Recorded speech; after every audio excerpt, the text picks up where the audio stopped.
अंतःश्वसित आयतन से अधिक, जैविक क्षमता से अधिक, ज्वारीय आयतन से अधिक। भाई बंधुओं, आप लोगों ने सुना होगा एक तो अवशेषीय आयतन जिसे हम बोलते हैं रेसिड्यूल वॉल्यूम। क्या बोलते हैं? Residual volume. रेसिड्यूल वॉल्यूम आप लोगों ने सुना होगा। अवशेषीय आयतन, भाई बंधुओं, अवशेषीय आयतन का मतलब है बलपूर्वक बहिर्श्वसन के पश्चात हमारे लंग्स में, फेफड़ों का, लंग्स के अंदर जो गैसों का आयतन है वो क्या कहलाता है? Residual volume. सुनना, रेसिड्यूल का मतलब क्या भाई? हाँ, बलपूर्वक बहिर्श्वसन के पश्चात,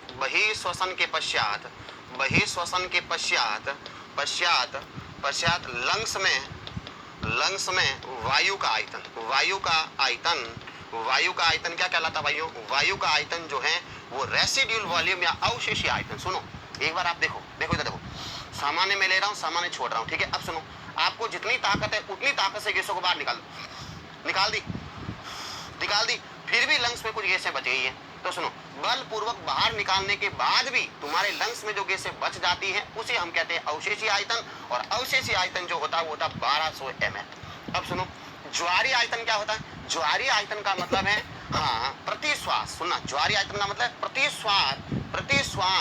श्वास अंतःश्वसित की गई गैसों का आयतन अथवा बहिर्श्वसित गैसों का आयतन। सुनना, ज्वारीय आयतन का मतलब एक सामान्य जो हम कर रहे हैं ना, सामान्य भाई, मैं ऐसे नहीं, ये तो बलपूर्वक है। सामान्य तो तुम सब्सन कर रहे हो, सामान्य कितनी गैसों को अंदर ले रहे हो, कितनी गैसों को बाहर छोड़ रहे हो, वो क्या कहलाता है? ज्वारीय आयतन। टाइडल वॉल्यूम क्या कहलाता है? टाइडल जो वॉल्यूम है भाई बंधुओं, टाइडल जो वॉल्यूम होता है वो होता है कितना भाइयों? 500 ml होता है। कितना होता है? 500 ml होता है, सीधी सी बात है। अब सुनो, लेकिन टोटल निकाले ना, तो सुनो इधर देखो, सामान्य पूछा टाइडल वॉल्यूम कितना? 500 ही कहोगे भाई, ठीक है? लेकिन 1 मिनट में कितना आ जाएगा? 12 से 16 बार होता है, तो 12 पौनिया 60 और 16 पान 80, 6000 से 8000 प्रति मिनट का निकालोगे। मतलब आप देखो इधर देखो, आपकी परीक्षा आप लोगों से पूछे कि भाई टाइडल वॉल्यूम कितना होता है, ज्वारीय आयतन कितना होता है, हमेशा कहोगे 500 ml। लेकिन आप परीक्षा पूछ ले कि एक व्यक्ति के द्वारा 1 मिनट में टोटल लंग्स के द्वारा कितने गैसों का आयतन को अंदर लिया जाता है, कितना छोड़ा जाता है, तो आप कितना कहोगे भाई?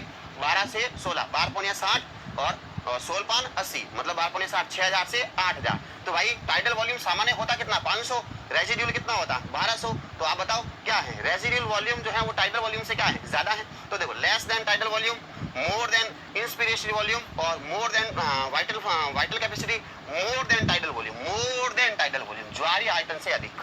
डी आंसर करना था भाई। अगला देखो, फेफड़ों की कुल धारण क्षमता क्या होती है? सुनना भाई, मतलब फेफड़ों के अंदर टोटल हम गैसों को कितना रख सकते हैं वो कहलाती है फेफड़ों की टोटल धारण क्षमता, या हम इसे कहते हैं total carrying capacity of lungs. क्या कहते हैं? Total carrying of capacity of lung. इस जो ये होती है भाइयों, वो होती है 4200 लेकर 5800 ml। कितनी होती है भाई? 4200 से लेकर 5800 ml के आसपास जो है हमारा क्या होता है भाइयों? क्या होता है? टोटल लंग्स कैपेसिटी होती है, मतलब 4.2 लीटर से लेकर 5.8 लीटर।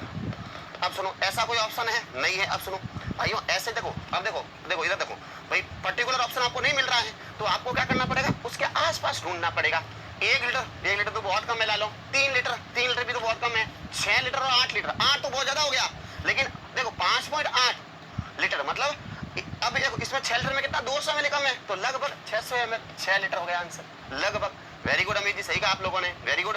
रीना जी, टीना जी, एकदम सही हो तुम। आगे देखो, फुफुंसीय आयतन का मापन किया जाता है स्पाइरोमीटर द्वारा, हाइग्रोमीटर द्वारा, गैल्वेनोमीटर के द्वारा, स्फेगोमेनोमीटर के द्वारा। भाइयों, स्पाइरोमीटर के द्वारा हम श्वसन दर मापते हैं, सही है एकदम, श्वसन दर।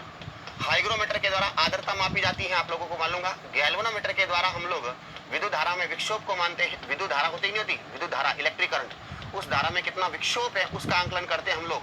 और स्फेगोमेनोमीटर के द्वारा हम लोग बीपी का मापन करते हैं भाई, ब्लड प्रेशर का। तो आंसर बोलो क्या होगा? स्पाइरोमीटर, एक उत्तर होगा। अगला प्रश्न देखो, फेफड़ों में कुपिकाएं बहु संख्या में किस लिए होती है? Why are large number of alveoli present in lungs, निश्वसित वायु का आयतन बढ़ाने के लिए, for increase the volume of exhaled air, विसरण के लिए, फॉर डिफ्यूजन, अंग को स्पंजी बनाने के लिए, to make the organ spongy, तंत्रिका वितरण बढ़ाने के लिए, टू इंक्रीज नर्व डिस्ट्रीब्यूशन। तो बताओ भाई आंसर क्या होगा? जल्दी बताओ भाइयों। आपके शरीर में फेफड़ों के अंदर वायु कुपिकाओं की संख्या अधिक क्यों होती है? इसके पीछे क्या राज है?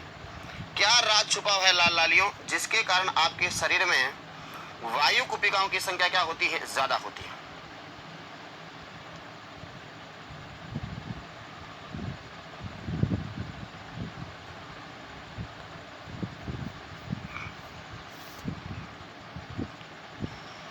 भाइयों बहुत सिंपल प्रश्न है भाई। निश्चित वायु का आयतन बढ़ाने के लिए नहीं, विसरण के लिए हाँ, फिर अंग को स्पंज बनाने के लिए, तंत्रिका वितरण को बढ़ाने के लिए। भाइयों आप लोगों ने सुना होगा कि हमारे वायु कुपिका व रुधिर के मध्य जो गैसों का आदान प्रदान होता है वो किसके द्वारा होता है लालो? विसरण के द्वारा।